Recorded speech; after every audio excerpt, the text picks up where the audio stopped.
Title: I walked in on my girlfriend with another man in bed. This is the second time, and I did this. Please don't forget to hit the like button. It costs you nothing and it really supports the channel. Thanks. I never imagined I would be writing a post like this, but I am in a really bad spot in my life right now, and I have read a lot of stories on this subreddit in the past. I've read that sometimes typing everything out and perhaps getting some advice from strangers who have been through this before can be therapeutic. I don't know exactly where to begin, so I'll try my best to tell this in a succinct way that still gives the important details. We will call her Kara. When I met Kara 6 years ago, I was just getting out a relationship that ended very similarly to the way this one just did. I had walked in on my ex with another man naked in our bed. Being younger at the time, I did not take it nearly as maturely as I have this time. That experience left a deep emotional scar and sense of insecurity within any other relationship I have had since. Kara and I bonded through this, because she too had been cheated on by her first boyfriend several times and knew the pain of betrayal very well. I had just gotten out of the Navy due to a medical discharge, and I had no place to stay because my parents were homeless living in the basement of their friend's office building. Because of this, Kara's mom told me I could live with them until I can get my own place, and I graciously accepted. At this point, Kara and I had known each other for an entire year and had been on a couple dates. After I moved in, we began having a sole relationship and things got very serious, but we still weren't official, at least publicly. Flash forward to the first red flag that came up in our relationship. My friend had me, Kara, and all of my high school friends over to his cabin for a party. I should note that my friend that was hosting this party was silently and secretly holding a torch for Kara, and I got the feeling if I was not in the picture at that time, they would have ended up dating. That night, they kept saying they wanted to try sleeping in a tent to see if they could weather the cold early spring temperature. I proceeded to start placing my things in the tent, and then she told me she and Mike were planning on being the only two out there because it's a two-person tent. Angry and getting flashbacks to a previous relationship, I took a step back for the rest of the evening and let them do what they had planned because I didn't want to cause a scene or an argument and ruin the night. I would find out a month later from some Facebook texts I saw between Mike and his brother that they made out in that tent and huddled together for warmth, and Mike felt very guilty over it but was scared to tell me the truth. After they got too cold in the tent, they came back into the cabin where everyone was sleeping. I had found a nice comfy sleeping spot on the kitchen floor, and she came over to me and cuddled up next to me. I told her, "I think Mike went over there," and she said, "I don't care, I want to be with you." I had a pit in my stomach because I knew in my heart at that time there was only one thing they were probably getting up to in that tent, but I told myself her and I were not officially a couple yet, and I tried to put it behind me. When I learned the truth through the Facebook messages, I confronted her about it, and she claimed she had forgotten all about it because she was so drunk that night, and then instantly flipped the script when I got Mike's side of the story, and he told me they had both agreed to keep it a secret. To say I was scared of what this meant for our future was an understatement. I loved this girl so much, and I wanted to make it work with her so badly that I forgave her, and I tried to put it behind me. The way she roped me back in was to tell me she wants to commit to a relationship with me right then and there after the confrontation. That was the only thing she could have said to make me stay. I was so desperate for a relationship with her, I had failed to even stop and consider if this was the correct choice. I said yes. That was all in 2018, and for about 3 years after that we had an amazing relationship. Plenty of intimacy, open communication about our feelings, regular dates, family trips together, the works. I was finally in the relationship I wanted, and sure it needed work, but we were both so young I figured we would grow and mature together and only get stronger. Boy, was I wrong. Flash to about 8 months ago in summer of 2022, we were living together in our own apartment. I had a full-time job at the hospital, and she was a CNA at the same hospital and an EMT on an ambulance, all while also attending nursing school. I was extremely proud of her ambition and work ethic. I would tell her that all the time. Our plan was after she finished nursing school, she would begin to support us more and allow me to start going to school full-time. Things were looking up until I started to feel like she wasn't putting in nearly as much into the relationship as I was. Our sex life slowed down. She would never reciprocate my back massages or any physical affection, and she wouldn't clean the apartment ever. Even if I tried to ask her to help, she would always make some excuse like she is too tired or she has to study, and these trivial things would become a much larger point of contention. We began drifting apart.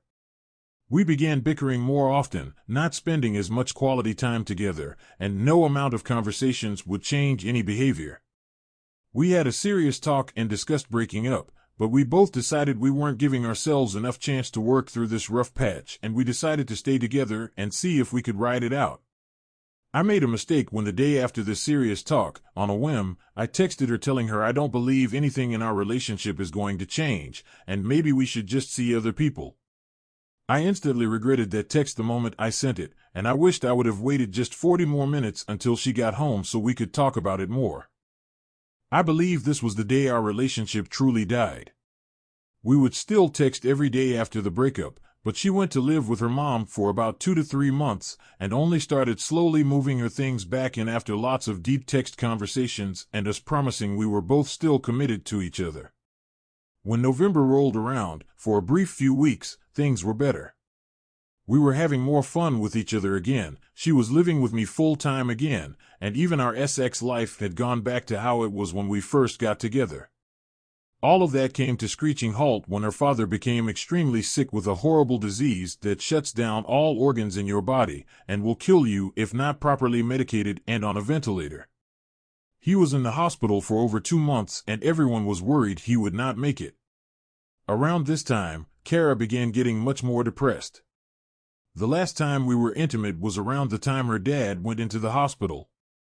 She buried herself in work, and I tried my best to comfort her and her family any way I could. Since I worked nights at the hospital, I would frequently come in and visit her dad when I had time, and I would reposition his body or swab his mouth to moisten it.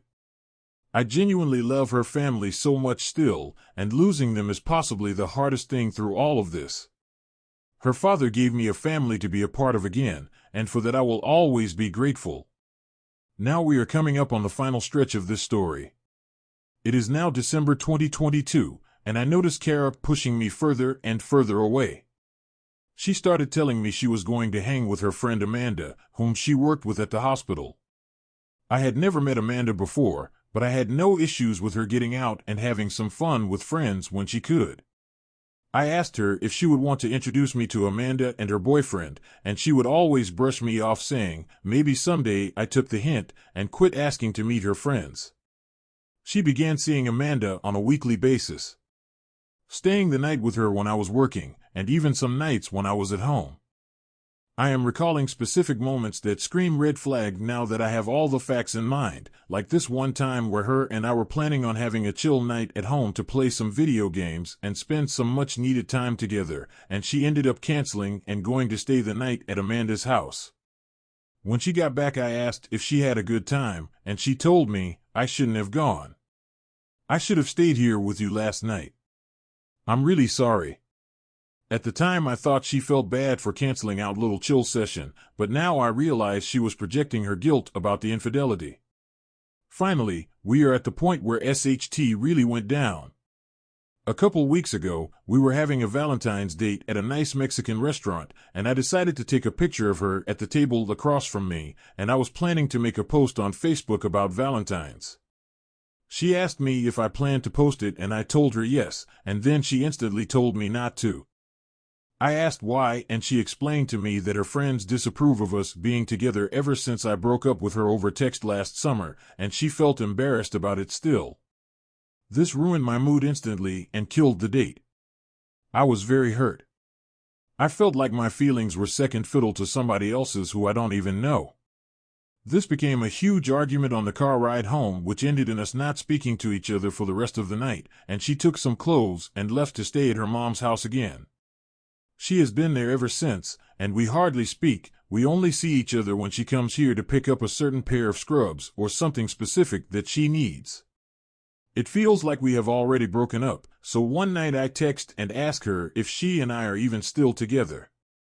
Her exact response was, "You are still my boyfriend," and I took a little comfort in that message because I felt like not all was lost quite yet.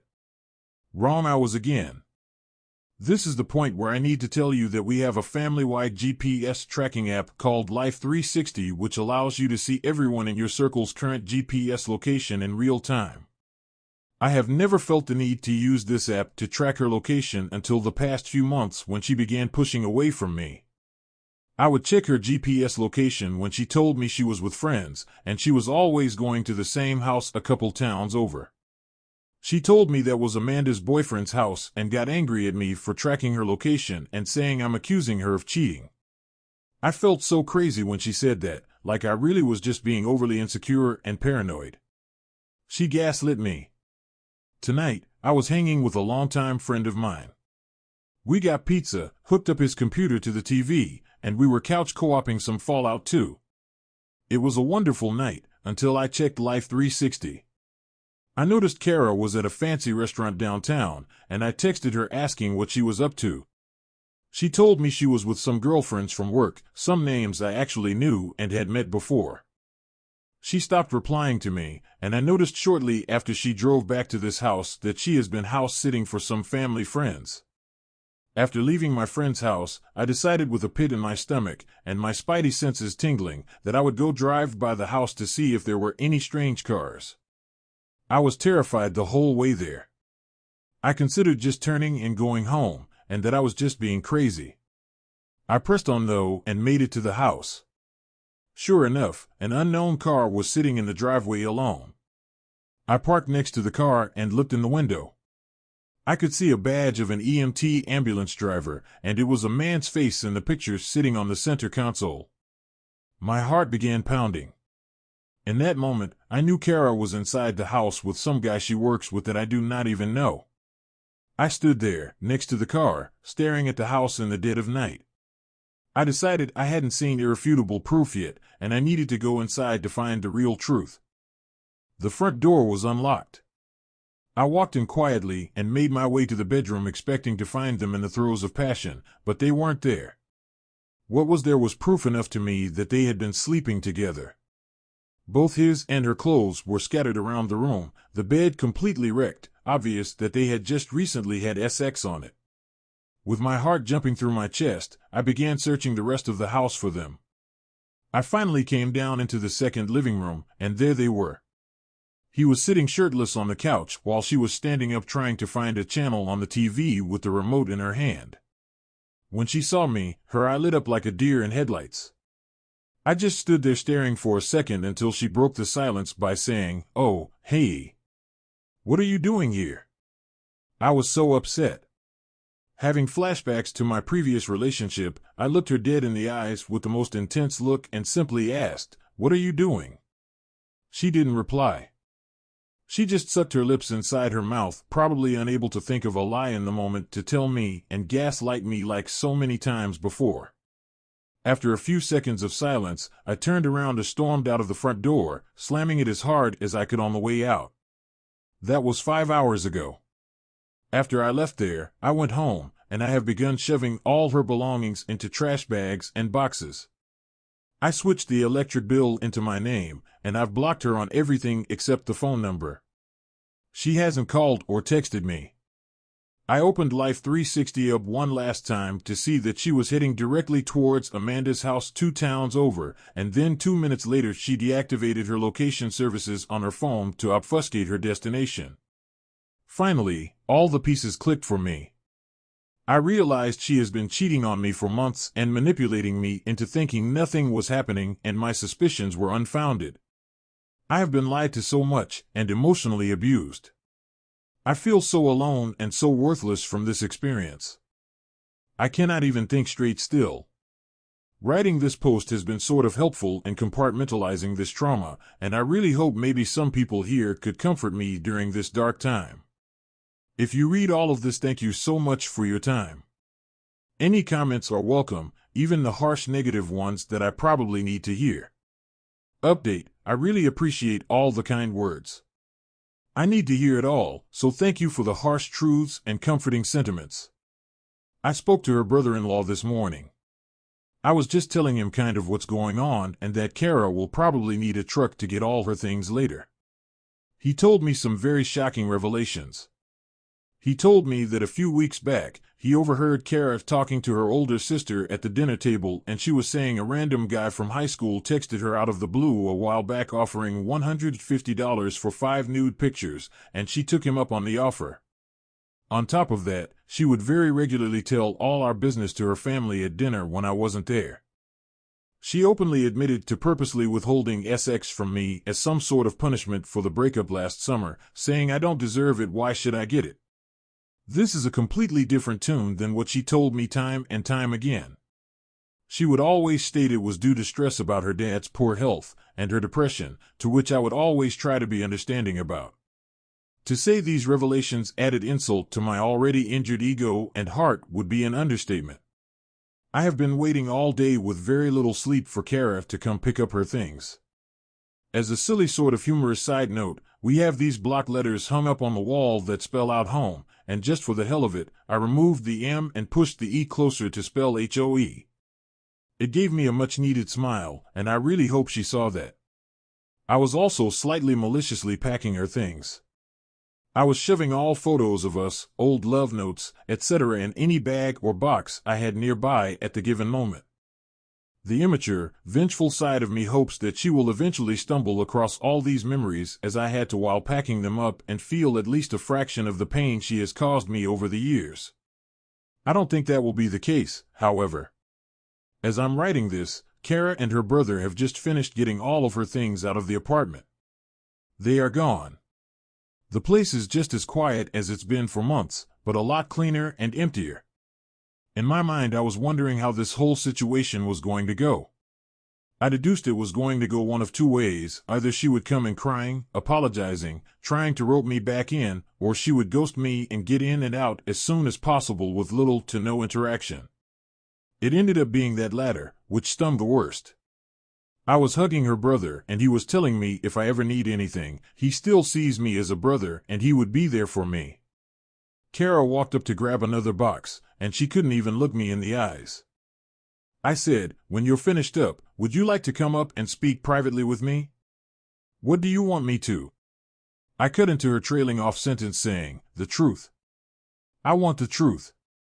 Will you at least give me some semblance of closure? I don't want to talk to you." I figured. I already knew the answer to that question, but I wanted to see if you would or not. That was our final interaction. Still hurting after they left, I slipped up again by giving in to my feelings and sending her some strongly worded text messages, basically telling her how pathetic she is that she can't even own up to it or apologize to my face. Instead, she would rob me of any closure and ghost me.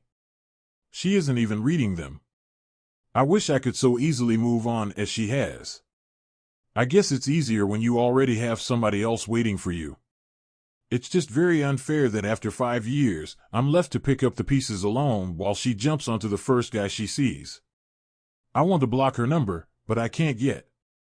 My car title has both of our names on it, and I want to make sure I can switch it to myself only before I completely cut contact with her, just in case the bank has some sort of in-person consent policy for changing the title.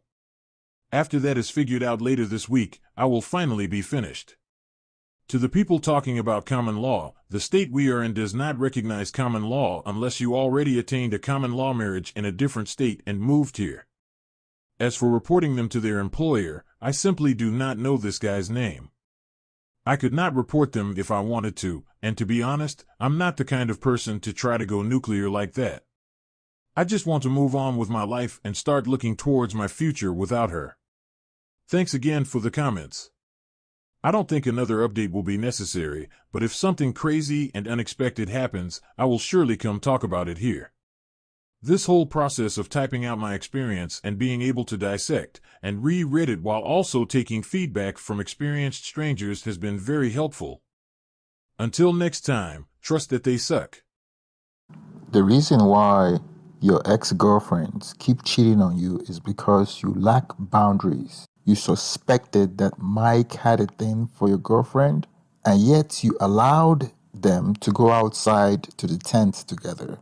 You said, and I quote, "I took a step back for the rest of the evening and let them do what they had planned because I didn't want to cause a scene or an argument and ruin the night." Well, that's a big red flag right there. And that just shows you that she belongs to everyone. She knows that you will take her back after she's done with Mike, which unfortunately you did. That just shows her that you're willing to tolerate whatever she throws at you because you don't have any boundaries. Even after you caught her in a lie, you said, and I quote, "The way she roped me back in was to tell me she wants to commit to a relationship with me right then and there after the confrontation." What this tells me is that you are desperate for a relationship and she knows it. So when you caught her in a lie, she had one card to play to manipulate you. And she knows what card to play, which is the relationship card. And she was dangling that in front of you. As a man, you shouldn't be desperate to be in a relationship with a girl that you're already having sex with because she had already given that power away. The only thing that you have over her was the power of having a relationship with her. And you gave that away as a reward for her dishonesty and her gaslighting. If a person cheats on you once, what's to stop them from doing it again? She made a promise to you that she's committed to the relationship. And guess what? She cheated on you. No matter what their excuses, if they cheat on you once, they will find other reasons to do it again. In this case, she knows you very well, and she's able to manipulate you, and she knows the right thing to say. And when you caught her, she blamed you for it. It's not your fault if it happens once, but if it continues to happen again and again, then you have to stop blaming the girl and start blaming yourself because they will only do things that you allow them to do. And if you have no boundaries, she will continue to push you till she loses attraction for you, and then she's going to dump you. I hope now that you're wise enough to realize that she belongs to everyone. And the moment you have boundaries, you attract the kind of woman that deserves you. But something tells me that you will run back to her again as soon as she promised you that she will be loyal. Please don't forget